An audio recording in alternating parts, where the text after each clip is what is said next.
Miren, a la velocidad a la que suceden los escándalos, a veces parece que de todo ha pasado una eternidad y a veces, sin embargo, uno se sorprende de que haya pasado tanto tiempo de un acontecimiento sin que nadie haya asumido la responsabilidad de lo ocurrido y de hecho parece que incluso lo hemos olvidado.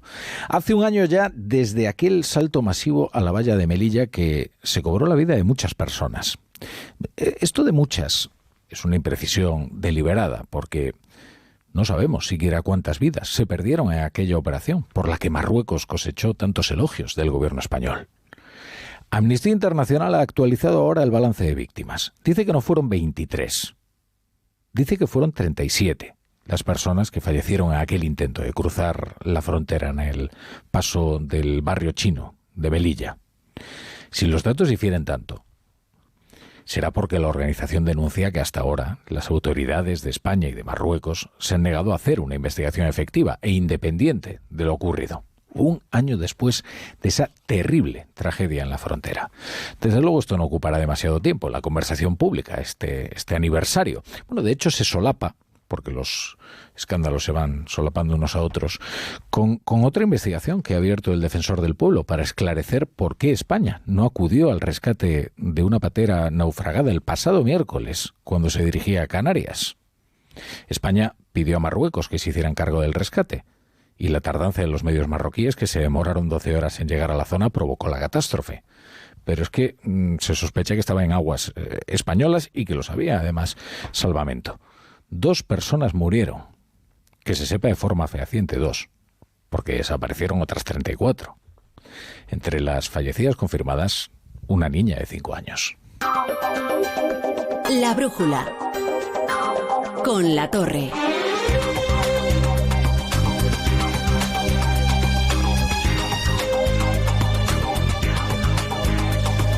Bienvenidos a La Brújula, si se incorporan a esta hora a la sintonía de Onda Cero en este día que trae una noticia, la noticia de un feliz adiós, de una medida ya residual de la pandemia.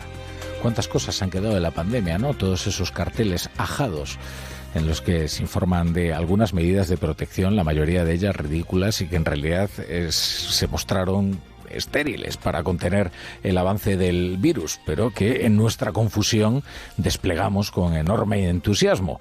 Las mascarillas van a dejar de ser obligatorias en ámbitos sanitarios, es decir, usted ya va a poder entrar en su centro sanitario o en su hospital sin mascarilla, también en las farmacias, aunque probablemente en las farmacias usted ya estaba entrando sin mascarilla como la mayoría de los ciudadanos. Eso ha decidido el Consejo Interterritorial, entre protestas de algunos consejeros regionales que dicen que claro, que aquí están todos los gobiernos en funciones.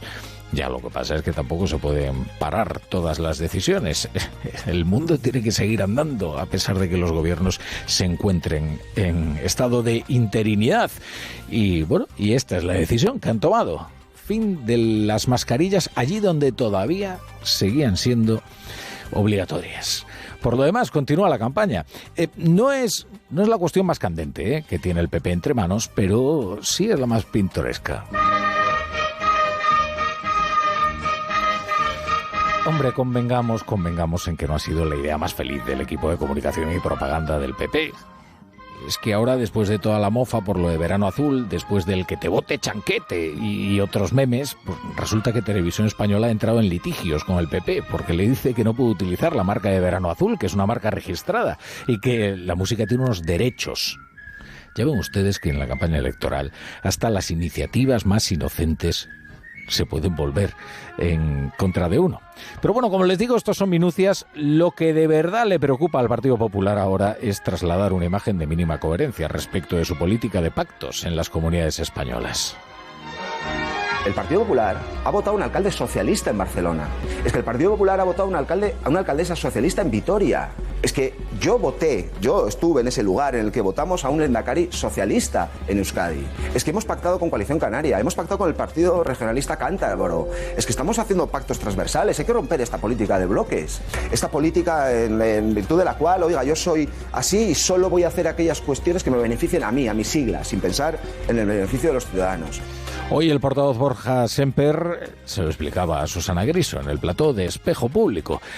Mientras tanto, Alberto Núñez Feijóo y una procesión de varones y dirigentes del partido se dirigían a esa misma hora por la mañana a la Real Casa de Correos para aplaudir a rabiar a Isabel Díaz Ayuso, que hoy juraba el cargo como presidenta de la Comunidad de Madrid y a la que le espera una legislatura pues más plácida, porque cuantos más escaños tienes, pues más plácida es la legislatura, y ella tiene 70, que son 2 más de la mayoría absoluta. No pueden decir lo mismo otros varones populares que ahora mismo están tratando de ser investidos, entre las que han elogiado hoy con afectuosas y admiradas palabras a la presidenta de Madrid está María Guardiola, la extremeña, que ha dicho en Twitter: enhorabuena a Isabel Díaz Ayuso, una mujer valiente y libre a la que respeto y admiro y la mejor presidenta que pueden tener los madrileños. Estoy orgullosa de compartir con ella militancia en un partido plural y abierto como el Partido Popular. Claro, cualquiera podría pensar hoy que Guardiola quiere llegar a un lugar parecido al que ha alcanzado Ayuso. Esto de hacer un liderazgo de contornos bien definidos, ¿no? Que es algo que se premia mucho por parte de la ciudadanía. Lo que pasa es que a donde ha llegado es a un callejón sin salida, porque puede que el rumbo que uno establezca sea el adecuado. El problema son las dificultades que se va a encontrar por el camino. Y como toda idea es subsidiaria de su ejecución, podemos concluir que no ha sido la mejor forma de manejar las negociaciones previas a una posible investidura, la de María Guardiola. Las negociaciones para investirla están rotas. Y lo único que por ahora tiene que decidir Guardiola es si permite que gobierne Guillermo Fernández Vara o se arriesga a que la culpen de haber forzado una repetición electoral. Porque el candidato a una investidura en Extremadura es hoy Guillermo Fernández Vara. Y solo falta una fecha para el Pleno. Hoy, desde luego, Alberto Núñez Feijóo daba el acuerdo en Extremadura por imposible. Por hacer el resumen objetivo, lo más objetivo posible, de 9 comunidades autónomas estamos gobernando en 5, en una probablemente gobernaremos con Vox, en 2 estamos negociando y en una tenemos una profunda discrepancia, que es Extremadura. Esto es lo que hay y, por tanto, creo que bien vale la pena que cada uno saque sus conclusiones en función de los hechos y no de las opiniones. Pero aquí lo importante es si la discrepancia es aritmética o es una discrepancia de fondo, como dice María Guardiola, porque la aritmética se puede solucionar. La discrepancia de fondo ya es algo mucho más complicado, ¿no? Hay, desde luego, una señal inequívoca de cuando es imposible regresar a una mesa de negociaciones, que es cuando se publican en un periódico las comunicaciones privadas de los equipos negociadores. De esa quiebra en la confianza es muy difícil regresar, y eso ya ha ocurrido. Ayer veíamos los acalorados WhatsApps que se intercambiaban los equipos negociadores en el diario El Mundo, y bueno, parece que puede ser el epitafio a esta negociación. Ahora veremos si Vara es investido o si vamos a una repetición de las elecciones y a quién se culpa de haberla provocado, ¿eh? Que ahora de lo que se trata es de construir una narrativa que justifique que se le ha devuelto a los ciudadanos un problema que es de los políticos.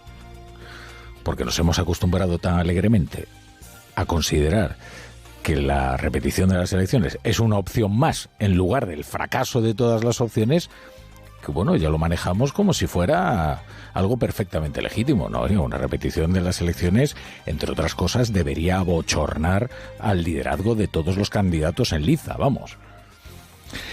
En Aragón todo es bien diferente. La discreción ha guiado las negociaciones y han conseguido salvar el primer obstáculo del calendario, que es la constitución de la mesa del Parlamento Regional, que va a ser para Vox. Ahora, lo que reclaman los de Abascal es un acuerdo programático por el que Jorge Azcón se compromete a impulsar determinadas políticas si le brindan la presidencia. Es decir, no dicen, no, oiga, la investidura de Azcón, no se confundan, no está todavía solucionada. Y ahí pues se acercará el inefable Buxadé, que es otro que está manejando las negociaciones a patadas y que está demostrando una falta de pericia política. Bueno, además de ser el estilete de esta nueva hornada de... No es la nueva hornada porque él viene de viejo, ¿no? Pero es al final los que han conseguido el poder, desplazando a todos aquellos que, en fin, podían tener alguna cierta aspiración a que Vox llegase a ser un partido de establishment o de gobierno. Y en Murcia no parece que se haya avanzado demasiado. Lo que asegura el equipo de López Miras es que él está demasiado cerca de la mayoría absoluta como para tener que sellar una coalición de gobierno, y lo que explican desde Vox es que el resultado que han obtenido es tan bueno que no van a renunciar a entrar en el gobierno. Y en esta se encuentra el Partido Popular, que ahora trata de fijar lo más parecido a una posición oficial respecto de los pactos, y también tratan de explicarlo. Nosotros negociamos con la Constitución y con el Estatuto en la mano de esas comunidades autónomas. Manejamos y mantenemos nuestros principios y nuestros compromisos electorales. Somos coherentes con los resultados de las urnas y proporcionados en nuestras decisiones y, por supuesto, respetamos a los ciudadanos. Ocurre algo fascinante con Sumar. Ahora vamos a hablar de lo que ocurre en otra coalición. Esta es la más grande, 15 partidos nada menos, que conciliar 15 programas, que refundir en un programa único. Y ahí están los problemas, ¿no? Cuanto más hablan sus dirigentes, más difícil es entenderles. Esto es algo que en la carrera política de Yolanda Díaz, por cierto, se puede considerar una constante. Todos más o menos sabíamos por dónde iba mientras permanecía en el proceso de escucha. Ahora, en cuanto empezó a hablar, después de haber escuchado, ya nadie es capaz de aclararse respecto de cuáles son sus propuestas y cuál es su programa y cuáles son sus proyectos, ni su posición política respecto de casi nada. Hoy, desde luego, es más difícil que ayer saber cuál es la postura de Sumar y de Yolanda Díaz respecto a la unidad nacional, a la soberanía nacional y a un referéndum por la independencia en Cataluña. Los comunes insisten en que este es un asunto zanjado porque ellos lo llevan en su programa electoral, desde antes siquiera de que Sumar fuera un proyecto. Ellos creen que existe un derecho de autodeterminación de los pueblos que faculta a los catalanes a decidir, sin contar con el resto de los españoles, su relación con España. Aquí lo interesante es escuchar a una persona que está en la cúpula de Sumar, porque es el jefe de campaña de Yolanda Díaz, pero que a la vez pertenece a Cataluña en Común, que es Ernest Urtasun.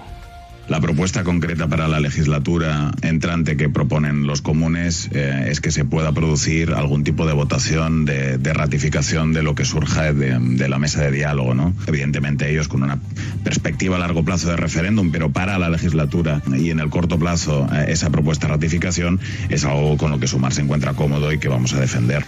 Pero esto desde luego no aclara nada, solo es una forma de posponer una respuesta porque esa mesa de diálogo es un artefacto extraño que le sirvió a Pedro Sánchez para apaciguar a sus socios de Esquerra y posponer los problemas. Lo importante es qué opina Sumar. Si existe o no existe un derecho de autodeterminación de los pueblos que justifique la convocatoria de un referéndum, ya sea hoy, ya sea a medio plazo, ya sea a largo plazo, como decía IZ, cuando dentro de 15 años hay una mayoría suficiente. Pero si esto es una cuestión conceptual sobre el título preliminar de la Constitución española, y es importante saberlo, porque si bien Sumar no es un partido independentista, habrá que averiguar si es un partido constitucionalista. La apuesta del Partido Socialista en Cataluña es conocida y es por el diálogo. Desde luego, nosotros no compartimos ni compartiremos nunca soluciones viejas y soluciones divisivas. Al único que le hicieron un referéndum fue al Partido Popular en el gobierno, no lo olvidemos. Claro, esto es una idea del PSOE que ahora reivindica Félix Bolaños. Como le preguntan por el referéndum de sus socios, que se ha convertido en un asunto incómodo también para el Partido Socialista.